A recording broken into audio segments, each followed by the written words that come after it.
Nima bo'ldi degan savoliga javob berishga ahd qildim. Ko'p tur firmalar 100% to'lovini yoki 30% to'lovini oldindan qildiradi, qolgan pulini aeroportda oladi. Odamlarning ishonchini qozonish uchun. Men ham ko'pincha hojilarimizdan 80% ni olmayman, 20% ni olaman. Lekin bu katta xato bo'ldi men tarafdan. Bor yo'g'i adashmasam 10% ni 10% dan ham kam zaklat olman. Shuning uchun vaziyat taqozo qildi. Ko'rdinglar, reyslar ko'pi admin bo'lib qaytib kelishdi kechani o'zida, lekin bizning tur firmamiz vaqtida samolyotda uchirdi inshaalloh.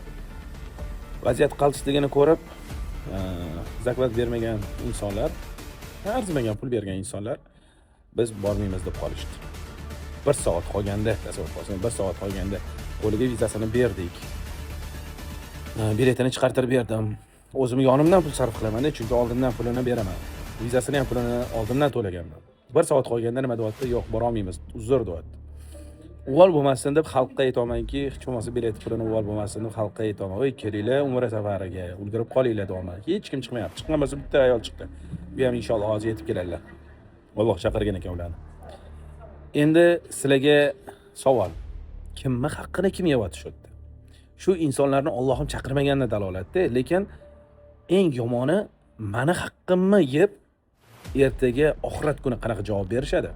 Bu umra safariga kelaman deb bir insonni haqqiga xiyonat qilib, Ka'batullohga ertaga kelib, tavof qilaman, Alloh men gunohlarimni kechiradi deb o'ylayotgan insonlar bo'lsa, kechirasiz, yer yuzidagi insonlarni haqqini, bir-biridagi haqqini hattoki Allohning o'rtasiga tushmaydi. Siz meni eshitayotgan bo'lsangiz, bilib qo'ying, men sizdan 6 kishi $6,000 meni tushirdilar. Allohga oldida savobinglardan bir so'rab olaman.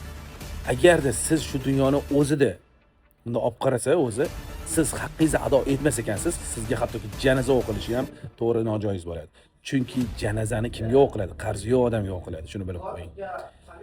Allohim kifoya qilsin shunaqa insonlarga. Umraga kelaman deb shayton chaqirig'i bor, bandasini Allohim chaqirig'i bor.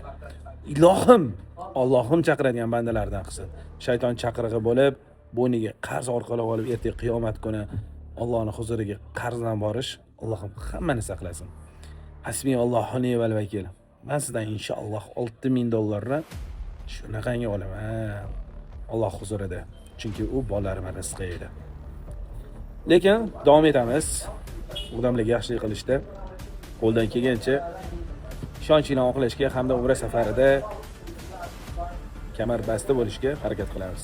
Assalomu alaykum va rahmatullohi va barakatuh. Umar Makka.